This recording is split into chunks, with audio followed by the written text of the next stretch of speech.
Hey guys, Garrett Brian, and today we're going to be working on my 1989 Toyota Corolla GTS Coupe, and we're going to be replacing this water pump coolant pipe. And why we're doing that is because after I rebuilt the engine, it started overheating, and it's because it was leaking from this corroded pipe right here. So I cleaned it up with sandpaper, painted it really nicely, and we're going to be installing it with gasket maker. It's pretty easy, simple, quick process. However, it's going to be a little bit hard to see. I'll sew as much as I can. We'll bleed the system, and we'll get the car driving hopefully today. Fingers crossed. So let's get into it. Starters, what we're going to do is basically snake this from this side. So now that we pretty much got into a good position, we're gonna get some RTV, put a very small amount of this all over here. This is a gasket maker, so it's essentially going to become our gasket, so just be generous with it. And there we go. So now we're gonna let this sit for about 5 minutes, and then we'll go ahead and install it. I'd recommend not using gloves because you're gonna get this RTV all over your gloves. It's gonna be all over the car. It's gonna be annoying. All right, so now that we let it dry, we're gonna go ahead and reinstall it. Just be careful you don't rub it up against anything. It's gonna be a little bit tricky. All right, so now that we got in position, I'm gonna thread these on. I know you can't see it. Now that we got the pipe on, we can tighten the fasteners a little tiny bit, let it dry and sit, then we'll tighten it the rest away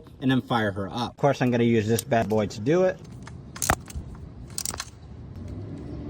If you're ever trying to get a coolant hose into a tight spot, it doesn't want to wiggle in and it's just being difficult to install, just grab some coolant, and now you're going to pour it a little bit on the inside of it and lubricate it. Get some coolant and put it onto where you're putting the hose as well. Now all we're going to do is slip the hose on like that. As you can see, it slipped on nice and easy. And here we go. Now we got the coolant hose installed. We can go ahead and add our coolant, bleed the system, and we're ready to drive. Hope it helped.